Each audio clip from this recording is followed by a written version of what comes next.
তোর ফোন বন্ধ ছিল কেন? আমার সাথে কথা বলতে ইচ্ছা করছে।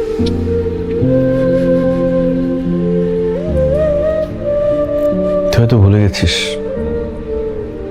কেউ তোর জন্য অপেক্ষা করে, তোর কথা চিন্তা করে। এসব তো তোর মনে থাকার কথা না।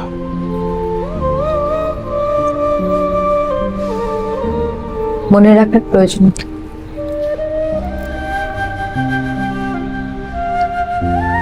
এখন তো লাইফে নতুন মানুষ আসছে, মনে রাখার জন্য নতুন বয়ফ্রেন্ড আছে। তুই কি মনে করিস তুই কোথায় যাস, কার সাথে ঘুরিস আমি কিছুই জানি না? I know everything. এখন আমার কথা মনে থাকবে কেন? নতুন বয়ফ্রেন্ডের সাথে ডেট করার সময় তো আমার কথা মনে থাকার কথা না। তুই ভুল বুঝছিস। মন থেকে বলতে ইচ্ছে করছে, সত্যি মন থেকে বলতে ইচ্ছে করছে। আই উইশ আমি তোকে ভুল বুঝতে পারতাম।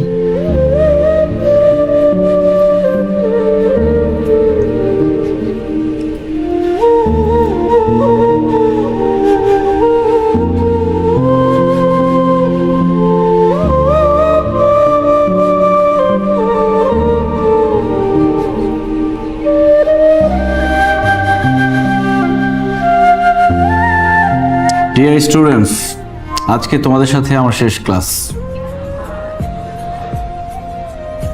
গত 2টা বছর তোমাদের সাথে ছিলাম, যেতে ইচ্ছে করছে না, তারপরও যেতে হচ্ছে। কাছের মানুষ থেকে দূরে থাকতে হচ্ছে। আসলে সম্পর্ক ব্যাপারটাই অদ্ভুত। অপরিচিত মানুষ আপন হয়ে যায়, তাদের ছেড়ে যেতে কষ্ট হয়। আর পরিচিত মানুষ অচেনা হয়ে যায়। একটা সম্পর্কের কারণে হয়তো সে কাছের হয়ে যায়, কিন্তু সে সেটা বুঝে না। তাকে কিছু বলাও যায় না, বোঝানোও যায় না, তাই চলে যেতে হয়।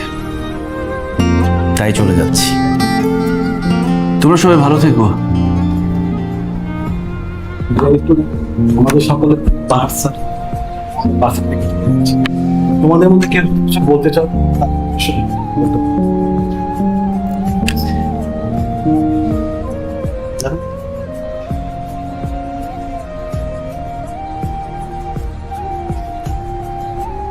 ক্যাম্পাসে আমাকে সবাই একটু তার ছেড়াই চেনে, কিন্তু আজকে আমি একটা সিক্রেট শেয়ার করব। আমার আজকে যে মানুষটা দাঁড়িয়ে আছেন, তিনি হয়তো তোমাদের সবার টিচার, কিন্তু আমার বাহার ভাই। আমরা অনেক ঝগড়া করছি, অনেক খুনসুটি করছি, অনেক মারামারি করছি, কিন্তু আমরা রিয়েলাইজ করলাম আমাদের দুজনের জীবনের ইউ টার্নটা একই জায়গায় এক্সিট করেছে। আমাদের দুজনের ফ্যামিলি আমাদেরকে জোর করে বিয়ে দিয়ে দেয়। অবশ্যই আমরা প্রথমের দুজনের কেউই মানিনি, কিন্তু আমি থাকতে থাকতে রিয়েলাইজ করলাম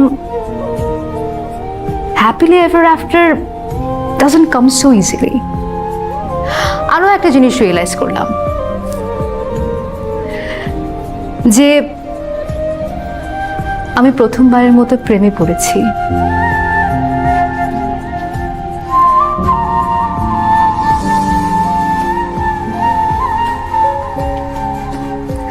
আমার হাজবেন্ডের প্রেমে।